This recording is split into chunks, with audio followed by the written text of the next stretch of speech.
Have you ever noticed something strange about money stress? It doesn't always go away when income goes up. In fact, many people earning decent salaries feel just as anxious about money as they did years ago, sometimes more. Not because they're irresponsible, not because they're bad with money, but because the system quietly trains them to think about money in a way that creates constant pressure. Let me explain.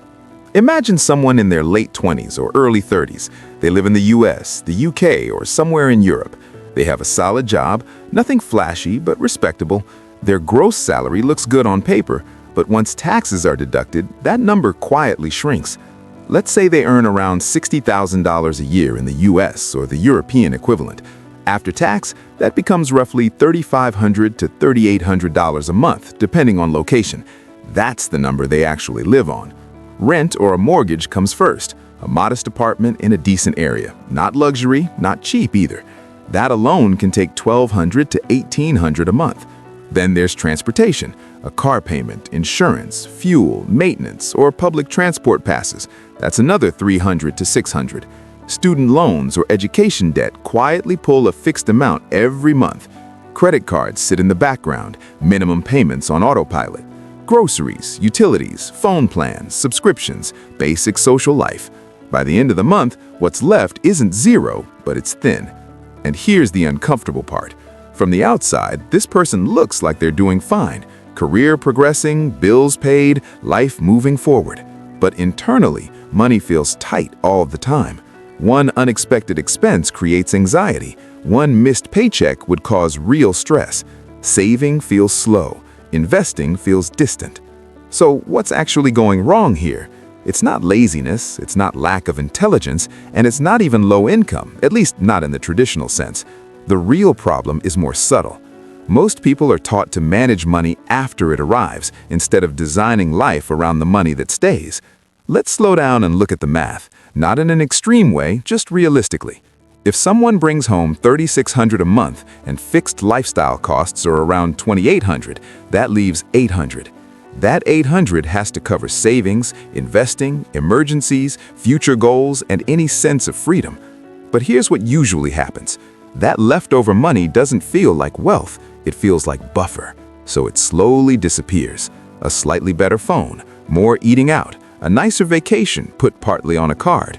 A car upgrade that feels justified because income increased. Nothing dramatic, nothing reckless, just small decisions that feel normal in modern life. And this is where the hidden mistake lives. Most people don't overspend dramatically. They normalize financial pressure. They accept a constant low-grade stress as part of adulthood. Psychologically, this happens because humans anchor their sense of security to lifestyle, not to financial margin. A bigger apartment feels like progress, a newer car feels like stability, a full calendar of expenses feels like being set. But none of these actually reduce money stress. They increase dependence on future income. This is the core issue almost no one talks about. When your lifestyle requires your next paycheck to arrive on time, you are not financially calm, no matter how good your salary looks. Now think about this long term. If every raise is absorbed by lifestyle upgrades, the structure never changes.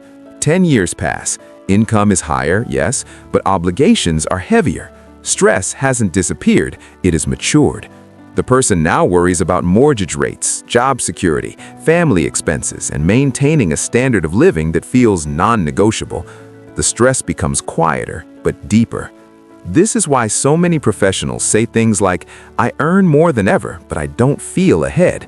They are ahead on paper, but not in margin, not in flexibility, not in peace. So how do financially intelligent people think differently? Not smarter, not more disciplined, just different. They don't ask, "How much can I afford per month?" They ask, "How much pressure does this add to my life?" They don't view money as a tool for maximizing lifestyle. They view it as a buffer against uncertainty. Instead of building life around income, they build life around remaining capacity. Remaining capacity is what's left after life is paid for. That number determines stress, not salary. Two people earning the same amount can live completely different financial realities based on this one variable. The calmer person isn't necessarily the one earning more.